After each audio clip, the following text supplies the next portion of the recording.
It begins at birth. Like when you are born, you are 100% reliant on somebody taking care of you and all your basic needs. It is the first task in developmental psychology, trust or not trust. This is Mayo Clinic on Human Optimization, a podcast where we break down the science of human potential to help you understand how purpose-driven effort leads to high-level performance and long-term well-being. I'm Dr. Christopher Camp, Director of High Performance for the Minnesota Twins and a sports medicine surgeon with Mayo Clinic. New relationships are hard for a reason. There's no trust. You're starting from scratch with no common understanding, no established shared goals, or history of goodwill. Everyone's feeling vulnerable, but also suspicious. It feels hard to take risk or even just relax and be yourself. So, how do we get past the awkwardness and start building trust, or rebuild it after it's been lost? This episode, we're joined by Dr. Karen Mellum. She holds a Ph.D. in counseling psychology and is a human resources administrator and executive leadership coach at Mayo Clinic in Rochester, Minnesota. And she's here to help us stop waiting for others to prove themselves and start being the first mover. The three big questions we're going to ask Dr. Mellum today are, number one, what is trust and why is it crucial for high-performance teams? Question number two, why is trust so hard to build and maintain? And then in the third section, we'll ask, how do we move from being suspicious by default to trusting by design while still maintaining healthy boundaries?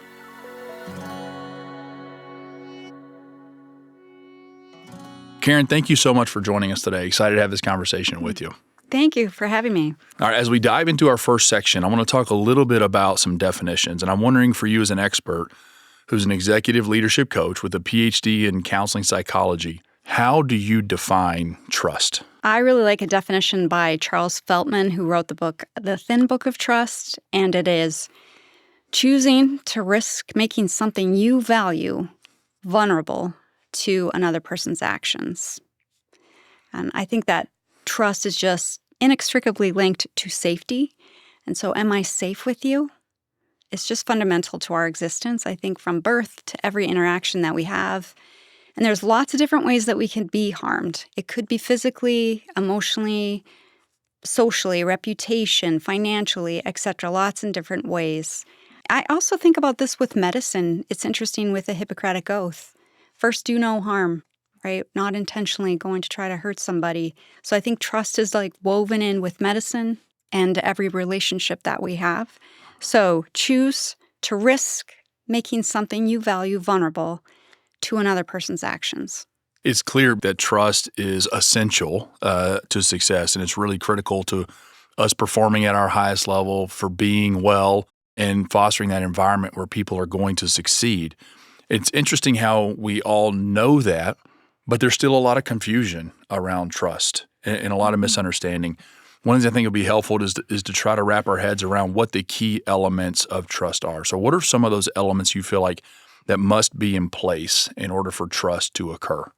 Yeah, I like this model by Meister Green and Galford. They did a trust equation, so they have 4 components to it. Number 1 is credibility. Do you have the competence to do whatever task or work? Can I believe you? The second is reliability. How consistent are you? Predictable, dependable, reliable. The third is intimacy or safety. Can I be honest and vulnerable with you? It's about that empathy side of things, of connecting as humans. And then the last one is self-orientation, which is, who are you in this for? Are you in it for yourself? Are you also in it for others or for me? And actually that is the most important element for trust, is that piece. So we can come at things from multiple angles, not just your own. And the equation is that it's credibility plus reliability plus intimacy, safety, divided by the self-orientation. That one standing out more so. So credibility, reliability, and then intimacy or safety, and self-orientation. Yeah, and actually I wanted to come at this question maybe with a bit of a story of something that I heard really recently of one of our physician leaders who just took over leading a committee that has leaders from lots of different areas in our organization. It was all the different surgical committees. What he decided to do, because he's credible as a surgeon, but then there's multiple, and different kinds of surgeries and ways and teams and roles. He can have the credibility generally as a physician and as a surgeon, but you might not know my stuff, how we do our work, and the impacts of us trying to have this OR and this space and these things to do our work. So he started scrubbing in, and I just love that. I am thinking about that a lot with all the different specialty areas of surgery to see how they did it and establish some credibility with each of them then on the work that they're doing. So that's one thing. You can have credibility in one area, but how do you also learn or grow your competence in other areas that matter to people? And you don't have to know everything, but at least enough to make the connection. The reliability piece is that he was showing up in a predictable way. He was dependable. What he was trying to implement wasn't based just on what he knew, but taking into account where other people were coming from. So showing up in that way. And then intimacy, safety. The other thing that he did, he started going out to dinner with people. Just getting to know them on a personal basis and their spouses. Connected with them as just whole human beings, not just work people. And I think we can underestimate that in the workplace, especially if we're really task-oriented or we got a lot of things we got to do and we got to get them done, that we can skip over. But how are they doing? How's their family? Do we know them? What a difference that can actually make to a high-performing team to establish those relationships. That time is well worth it. And helps create and build that you're not just in it for yourself. You are in it for me. You know who I am. So that self-orientation, that last one, I think he did all those things. He established credibility. He was reliable, dependable, predictable. He got to know them, that measure of real connection. And then he wasn't in it just for himself to implement a change and transform this area, but he scrubbed in.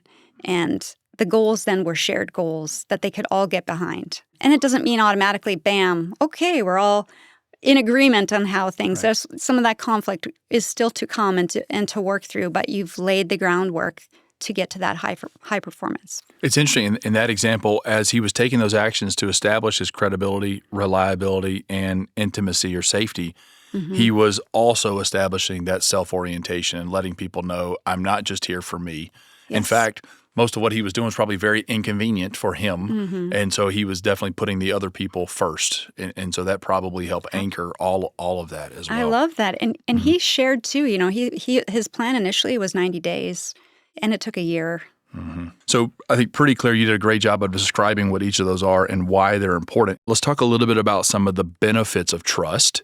And I think most of these benefits probably apply to our personal lives as well as our professional lives. For sure. So what are some of the benefits in both of those spaces? It begins at birth.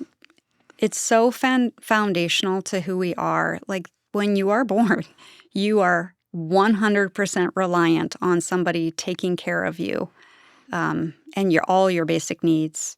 And also how you connect, the wiring, the eye contact between parent and child gets at that bonding piece, your sense of security, emotionally, physically, your whole well-being. It is the first task in developmental psychology, trust or not trust.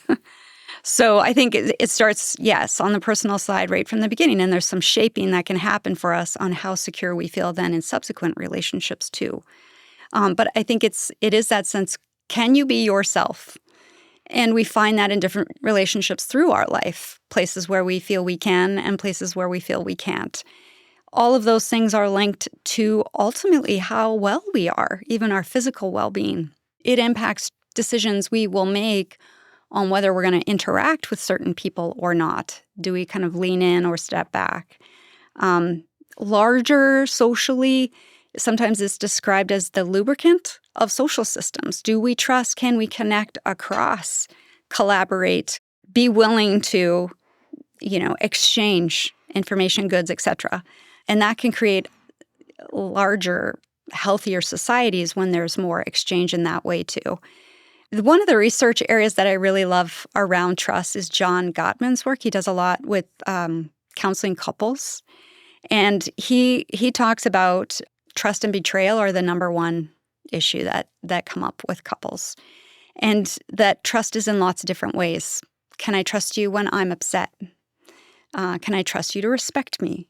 Can I trust that you actually will be faithful to me? So lots of different ways that trust shows up. And then the other thing that I really like on the personal side around trust is that it doesn't mean an absence of conflict. In fact, that can be an important component for us to get to a deeper trust. So in Gottman's work, he found that about 2/3 or 69% of conflicts are perpetual with couples. Wow. Wow. So it's not for lack of conflict. And you're going to have these things you run into. But it's how do you fight to make it right? And that's one of his first things. It's you fight to understand rather than just to prove yourself or to have the right side of the argument. And that you make repairs. You express positivity at 5-to-1 ratio. That's interesting on both the personal and the work side. That ratio, I've seen 3 is like bare minimum, positive to negative or constructive. 5-to-1, it's moving things forward. 7-to-1, even better. And yet how often we actually do that in relationships to help that trust going. And you're saying like 7-to-1 positive comments to negative comments, yeah. Yeah. Mm-hmm. But he did it with couples, right? So in your own relationships, as you think about that, that is affecting the trust. How positive are you on a daily basis with your spouse, partner? And then the last one's saying thank you. So lots of different ways that trust comes through, and it comes through in lots of behaviors on a daily basis. Mm-hmm. And really all those things you described, they do apply, I think, in a personal situation as well as a professional situation. Now let's talk about the flip side of that. What are some of the downsides when trust is lower than it should be? It goes hand in hand with this, when we're afraid, we sort of shut down. We don't have trust. We're going to distance ourselves in some ways. We may be more suspicious, like not trusting someone's motives, back to that sort of fear, or we might just be resistant. We're just not going to go with whatever it is that you want to do. Or defensive, more protective of ourselves. So it's more conflict is going to happen. We're probably more likely to withhold information, or could be more controlling even. Like you're not reliable. I'm gonna keep checking and checking and checking. All of those affect those relationships that we have, and that back to the body. Stress. It can be physically taxing on your body when that continues to go on.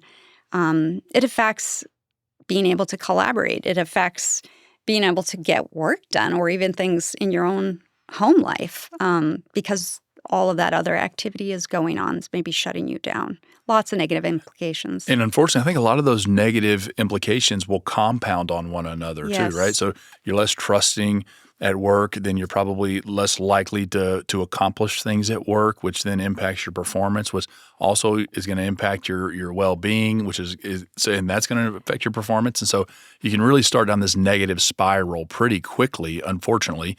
But if we can flip it, maybe we can turn that spiral to the positive and start to get some compounding positive benefits if we can build trust. And if I can just speak to that, from an organizational standpoint, they've done studies on low trust to high trust organizations.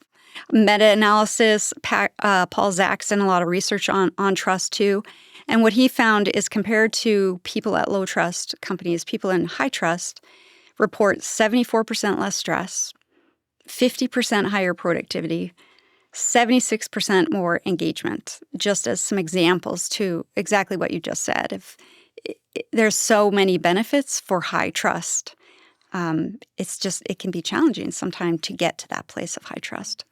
So I've been blessed and also challenged in a lot of ways in being a part of many teams that were high trust and some teams that were low trust. And it's usually pretty easy to distinguish, I think, from those extremes. But sometimes there's that group in the middle that is reasonably well-functioning. Maybe everybody sort of gets along, but not necessarily a high-trust environment. So can you what's the difference between groups that simply get along versus groups that genuinely trust one another? How can you tell the difference? So I actually like Tuckman's model for how groups form and beyond just getting along. And if you've ever heard of forming, storming, norming, performing. But most groups, the team meets, they start someone early thinking about roles or goals. They kind of get to know each other, but I would say at a surface level. And then conflict, the storming.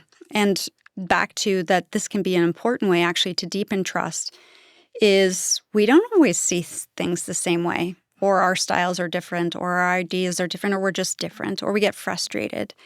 But that is an important element to move a team to higher performance, how they navigate and work through that storm, if you will. Avoiding it, you're not going to get full performance. So an important step. And then it's establish some of what your rules are. What are our shared expectations, even how we're going to navigate this conflict that allows you to collaborate and fosters that trust further and helps establish what the team's norms are, that norming element. Just from an organizational standpoint, Amazon is famous for saying, disagree, then commit. So they actually expect their leaders to come in and rigorously debate how something is going to happen, what they're going to do. But then once they have that disagreement, everyone's best ideas, they'll go with a decision, and then they all commit to it. So I think there's that element, too, for high performance. Navigating the storms, norming how we're going to navigate through this successfully in a way that works, and then commit to what the action is. And that's where you're going to get that highest level of performance from teams, from members. People are motivated, they're willing to share, they're going to get behind the action, even if it's not the best for me this time. The greater good is going to call the day in how people achieve their objectives. That's good. I like that. So forming, storming, norming, and performing. Four key things to look at. That's great. I think a lot of us think about the performance component of trust when it's high. We also think about sort of the emotional toil that trust takes on us when it's low. But I want to ask you a little bit about the sort of the physiology. So I think the physical impact of trust on our bodies is something we probably don't think about. But how does a lack of trust affect us physically? What's happening to our nervous system when we're in that low trust environment? Yeah, it is a lot about our brains, actually. And I love all this element of how our brains are wired, and that there are things in our brains that help us trust and connect. And there are things in our brains that are actually more about survival. So part of how our brain develops is, at a very deep structural level is our amygdala. It's deep within even the structures of our brain itself. Hard to get to that part of your brain. And that is really about safety, the fight or flight. Most people know that. And when we perceive threat, that kicks in and it will override other parts of our brain that develop later and that can help us navigate things a bit differently than that gut instinct. I got to get out of this. I got to get through it. I'm gonna run, or I'm gonna fight, or in some cases freeze.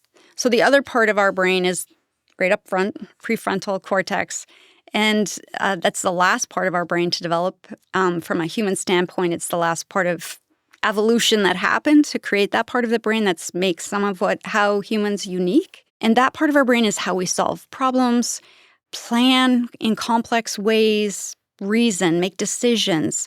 It's also the part of the brain where we control some of our impulses, organize our behavior to achieve our goals. So in a high trust, you can get into that place of your front of your brain and make those complex decisions, navigate through some of that. Low trust, it's going to be more instinctive, fight or flight, survive, get out of this. And in terms of the hormone part of it is, well, if you're in that low trust, it's more the stress hormones that are happening, which inhibits the prefrontal cortex, inhibits that ability to connect and plan and do complex thinking. Whereas the feel good and actually the good neurotransmitters at work are you see in the high trust environments. So that is oxytocin, that bonding neurotransmitter that allows us to connect and feel safe and wired, and it starts right at birth and all the way through into later connections. And then also love dopamine. You hear about that. But when we connect and make those real human connections, it's rewarding. It feels good, and we want to do that again. And so I think just being aware of how our brains are structured, that survival is going to take over first. Is there a way we can take a beat or a pause if we're feeling that sense of stress, even in our body, to get more curious and empathetic? Like, how might this person be coming at this, seeing this differently than I am? To hopefully navigate past just that, I'm going to shut down or withdraw. This will help me lean in a little bit better and maybe get to that place where we want to go.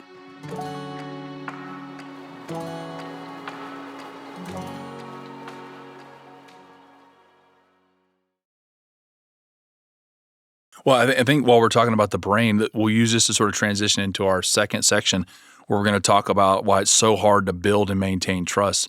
Why does it seem that our brain is wired to do not trust at its default? Part of how humans have survived is that they've done really well to detect threats. So right there out of the gate, if you see a vine, it's a safer bet to go, that's a snake, and run from it than the reverse. And so just from the beginning, we're much more likely to pay attention to sort of what could be negative or harmful or threatening in some way. Part of that survival instinct. It's better safe than sorry. We've all heard that. So lightning fast. We're so instinctual in how we pick up what those threats are. And they can be large threats, but they can also be subtle things, and how we read or pick up cues for that. And again, it has to do with some of our shaping early on as well. I'm wondering if somebody's out there and they recognize that they have difficulty building trust with people, are there certain types of underlying characteristics or behaviors or things about individual people that make them less likely to trust one another?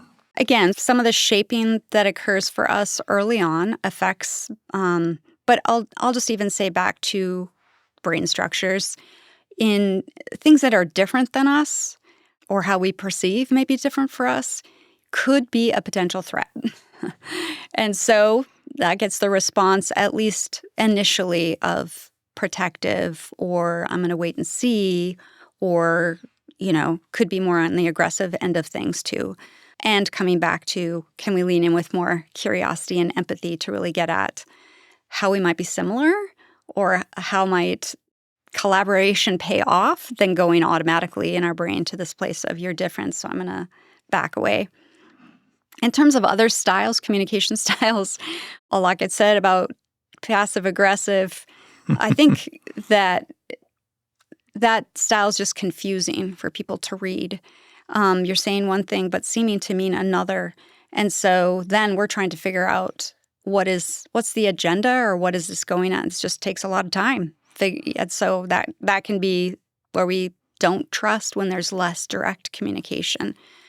Other personality traits of people, lots of what they call personality disorders out there that could also impact the trusting if my behavior is really erratic, or if I'm not telling the truth, or if I'm not consistent, not showing up, not reliable, if I'm really sensitive, or afraid that other relationships are going to be more important than mine, so that jealousy factor can come in. All of those can make trust harder. And I think what you talked about of, somebody is different than me can show up in a lot of ways. We think about it in terms of socioeconomic status, background, but the whole in-group versus out-group thing, I think, manifests even in smaller ways. Maybe we work for the same company, but you're on this team, I'm on this team. And, right. We should be working towards the same goal, but I kind of want our team to outperform your team. Or, sports allegiances. You see Red Sox fans, Yankees fans, they can't get along with each other. So there's all of these different things that I think that do make us different. And we need to try to learn to celebrate those things and overcome them in order to build some trust. One of the things I've noticed too, though, it can be really difficult to maintain trust during periods of high stress, or if there's true challenge to an organization or group, or even as an individual. So how do you do that when you're really going through a difficult or challenging time? Yeah, it is hard. Speaks to the world that we're in right now. I think we're learning through this because that in high stress, a lot of change, we don't know a lot of things. That right there puts us in that uncertain place. So we're in the fear mode from the get-go. And survival, how can I protect myself or my people, or however we're thinking about that. And my instinct is going to be whatever our own stress response is, whether that's like to be, in there fighting it out or to just withdraw. As a leader, I think one of the most important things you can do is regulate your stress response. And that's different for different people because leaders, they do set that emotional tone. So if my body and, my words and my tone are all conveying I'm stressed out, it just ripples right out to the team. And then they're all feeling that anxious state and harder to do our best performance. So take that deep breath, take a moment. One of the leaders I had an opportunity to coach once realized she was going from meeting to meeting to meeting. Many of us do. She was not showing up her best, going like that. So she held to sort of set the boundary of I'm going to take 5 minutes between each meeting just to take a breath, think about what I'm going into next and who with who, so I can show up as my best person self. And so whatever the practices are for each of us, holding on to those, even amidst a really high stress or a lot of change situation that we're in. I think the other thing, empathy. Mm-hmm. When you're stressed, it's hard to connect in that way. So again, being intentional in your practices of how might they be seeing it from their perspective. How is that change going to affect this person? How are they going to respond, noticing the emotional parts of that? And being able to speak to that as a leader at least can help you connect that I'm getting how you feel through this. Mm-hmm. Having a superordinate goal that we've got to get to this can rally a larger troop around that. If you think of the pandemic time, craziness, but we did in healthcare, it was around keeping people as safe and healthy through that time as possible. And through a lot of high stress, that was the goal. Mm-hmm. And that helped kind of align people to it. Mm-hmm. It's great. And I do think stress can be incredibly challenging for so many of us. One of the reasons is because I think building and breaking trust feels very asymmetric. It does. Meaning it is very challenging to build trust, but extremely easy to destroy it. Why is that? We're going to go right back to neuroscience again, and it's so true. Brené Brown does a lot of work around this whole area of vulnerability and betrayal and trust. She talks about trust is built slowly, consistently, with positive interactions where you can develop this reliable mental model of safety. But betrayal breaks it in a second, in a moment. And so the other thing, once that happens with distrust, is that it's contagious. That spreads. Now your peers are wondering. Your boss is wondering. So your influence as a leader can be impacted by that, break of trust. To the neuroscience, it is around people are afraid now. I thought I could trust you, but can't I? Maybe I can't. And I'm going to go back to that, protect, defend, or fight mode. So one thing, none of us are perfect. Not one person. And so there are going to be times where we don't show up our best or we mess up. How quickly can we catch it for ourselves? And so some of the efforts around there, it's back to medical, stop the bleed. Start there, right there. Just own it that you did this, whatever it was. And from there, you might need to offer some kind of explanation. How did you get there to that decision or action? To not defend it, but to build some context of it and that you're owning it so that you are learning from what just happened. You're kind of dissecting the problem, if you will, yourself.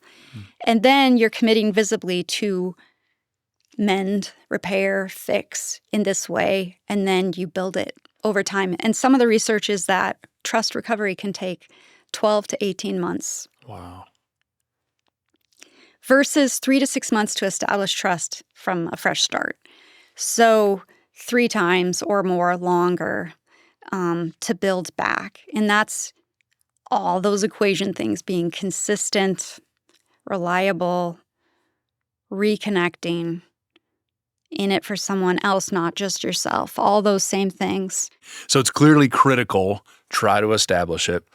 Try not to break it. But if you do, you gave us a great outline of the things that we can do to try to recover it. But I'm wondering, as a part of this process, obviously trust is good. It's a good thing. We need more of it in the world. But can it be overdone?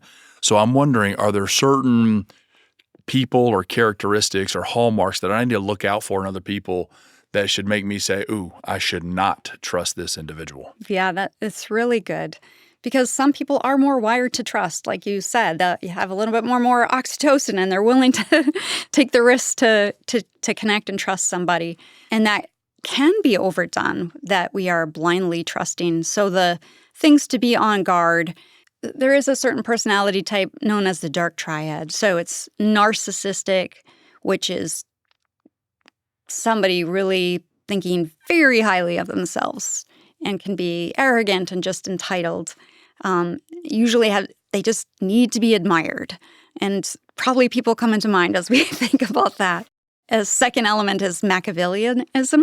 And these are folks who are liars. They're really good at exploiting other people, and they can see the ends justify the means. That's how they can do lots of actions that other people would really be, surprised at. And then the last one's psychopathy, which is just you don't have empathy or remorse. You can't see it from someone else's perspective. It's only your own. And when those three go together, a lot of harm can happen, especially the last one, that empathy piece.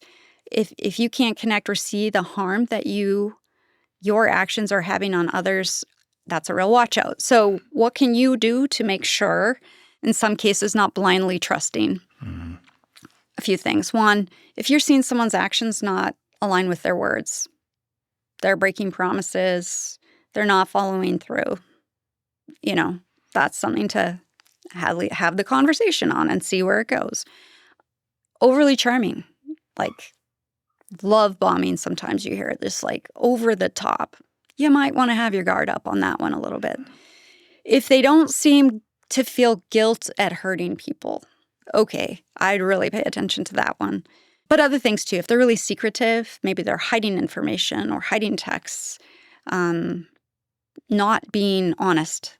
If they're always the victim, they're always the one who's gotten hurt or don't admit when they might have contributed to something. All of these kinds of actions should probably raise questions in your mind about their actions not aligning with how they're showing up, and do you want to invest more of yourself into that? It could be hurtful. I think initially when you mention these terms of the dark triad, narcissism, Machiavellianism, psychopathy, people think, oh, I don't see that very often. That's kind of uncommon. But then when you describe what those behaviors look like, I think most of would say, ooh, I've seen that in a lot of other people. Maybe even I've seen some of that in myself as well. So I think it's out there and you need to be very cautious.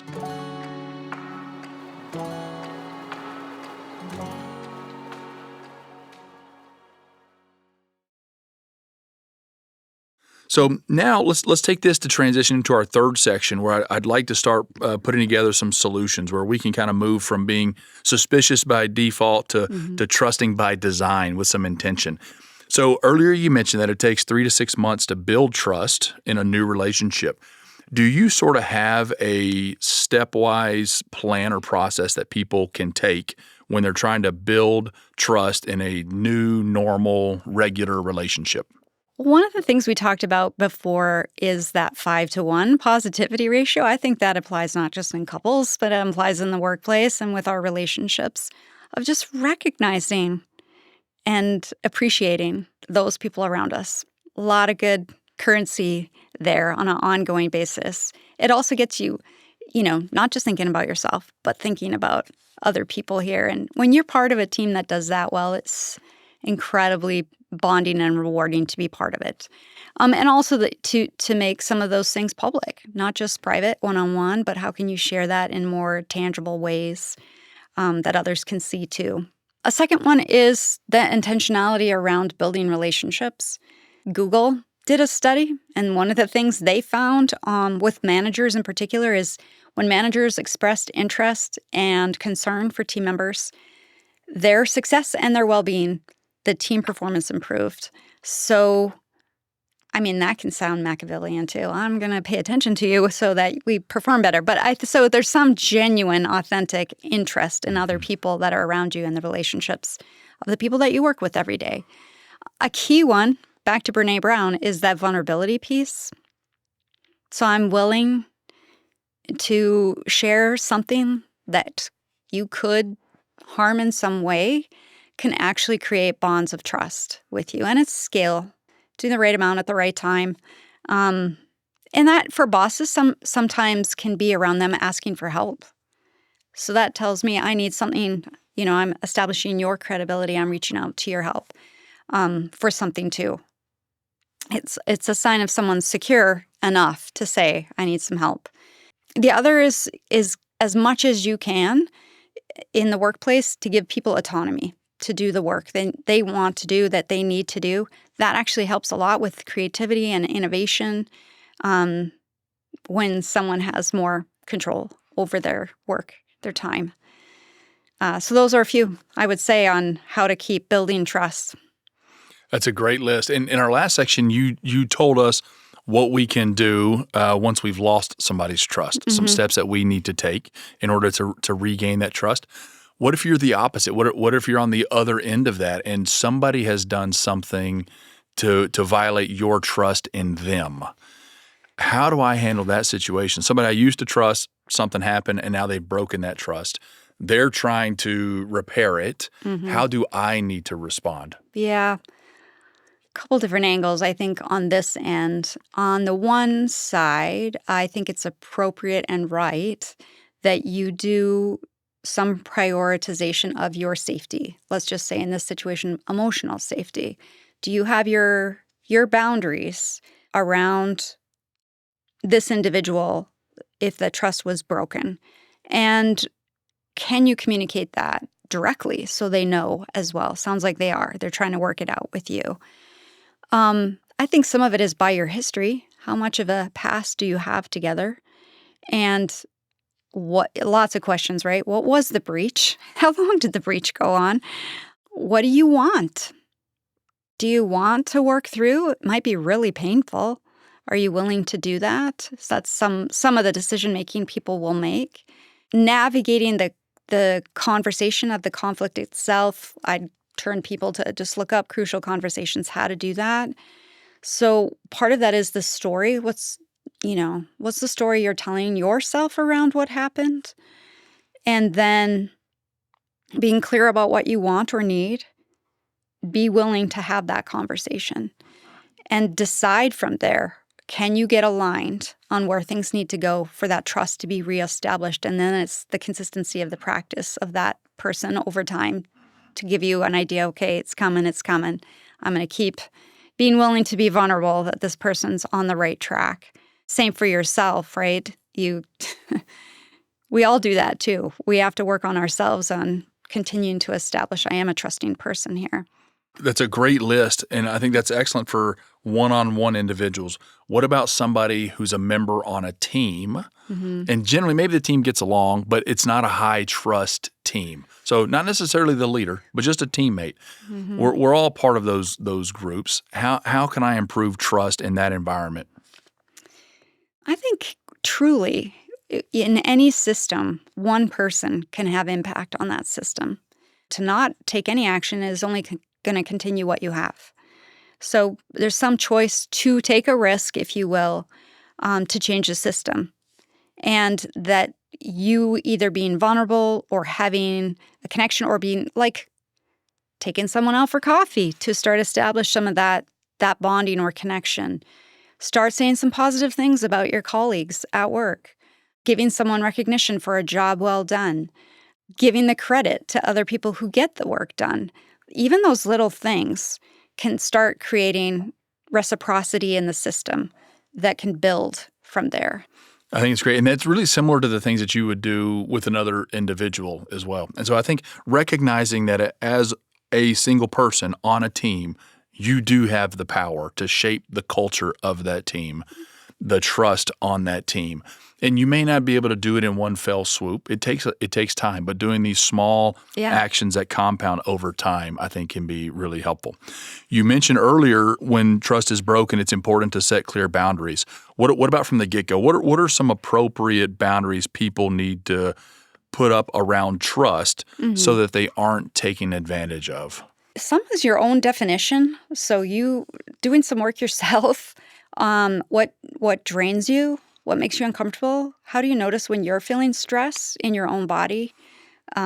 Shoulders, stomach, whatever it is. Like, what are the cues? And knowing something's off or doesn't feel right, increasing that awareness for yourself of your limits or boundaries. That's what they are. And then secondly, getting stronger and practicing that communication, being very clear. I'm, feeling uncertain.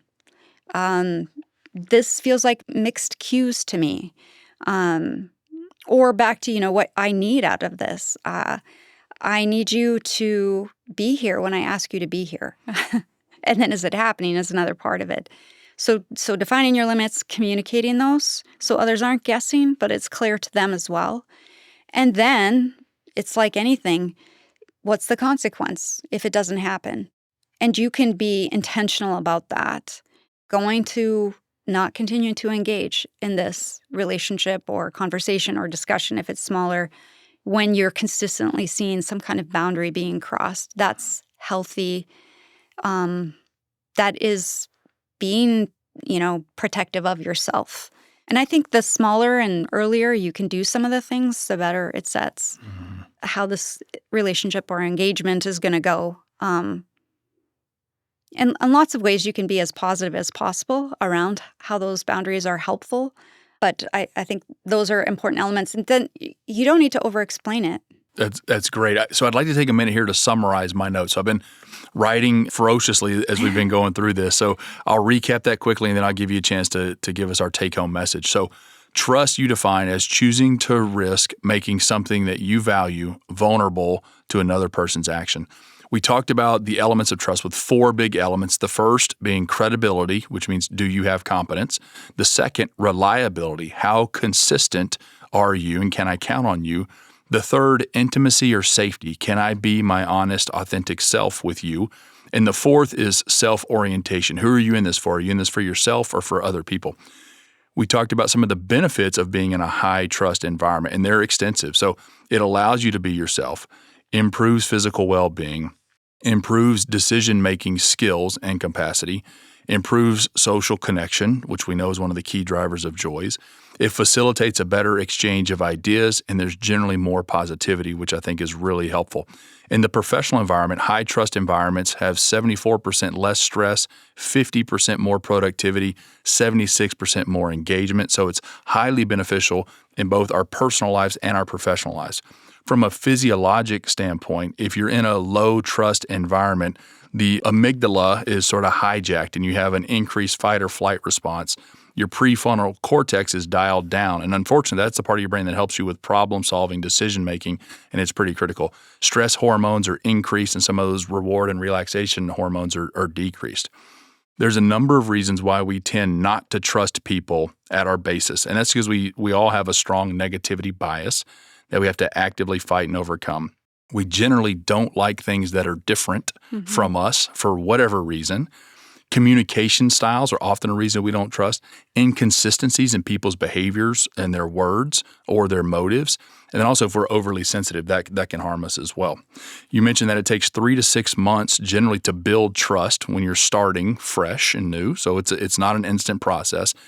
And it takes 12 to 18 months to rebuild trust after you've broken it previously. So it's important to get it right at the beginning, do everything you can not to break it. when we talk about warning signs of people we shouldn't trust, you mentioned look out for the dark triad personality characteristics. So the three components of the dark triad are narcissism, which means I only care about me, Machiavellianism, which means I'm willing to hurt you, and then the third, psychopathy, which means it doesn't bother me and I don't care. I don't feel remorse for it. So look out for overt or subtle manifestations of those different personality traits. And then in the last section, you gave us some answers. So how can we build trust with other individuals? We talked about the importance of positive comments and feedback as opposed to negative. So it typically takes a 5-to-1 ratio of positives to negatives to move a relationship forward. Praise in public. Be very intentional with your relationships. Make sure you have appropriate vulnerability, and then give necessary autonomy to people that you're trying to trust. And really, it's the same thing for increasing trust on a team. If someone has broken your trust, you need to set clear boundaries, reflect on your history with that individual, state what you want, have the crucial conversations, and be trusting yourself. So that's my summary of our discussion. I'll let you wrap it up for us. What's the most important thing you want people to take away from this discussion today?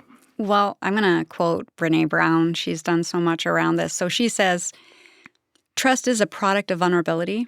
It grows over time, and it requires work, attention, and full engagement. Trust is not built in big sweeping moments. It's in tiny moments every day. That's great. But really everything important in life operates on those principles. That, none of these things are a flash in the pan and happen rapidly. So anything that's really worth having long term requires intentionality and consistency. And I think trust is a great example of that. So thank you for bringing that out. And so now the call to action or the challenge that we're going to issue for this is I want people to think about a new or fresh relationship that they have where there's no history of distrust. That's the 201 level. That's the second level. So we'll start at the basic level, new relationship, and think about how you want to intentionally build trust in that relationship. You gave us some great steps, and I would say start with that 5-to-1 positive to negative ratio. So try to find some positive things in that individual or in that team that you can highlight and continue to do that and see how that impacts people over time. Karen, thank you so much for joining us. This has been a really, really good discussion. My pleasure. Thank you so much for having me.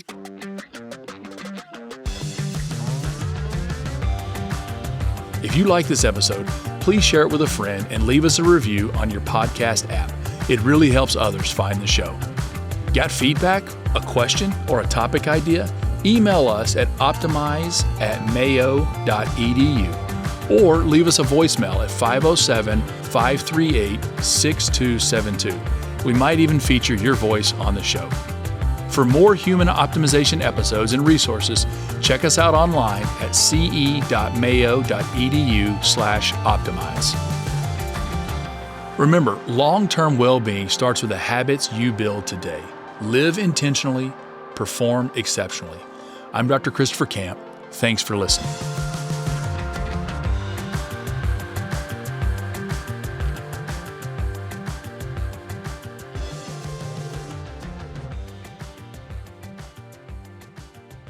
This podcast is for informational purposes only and should not be relied upon as medical or legal advice.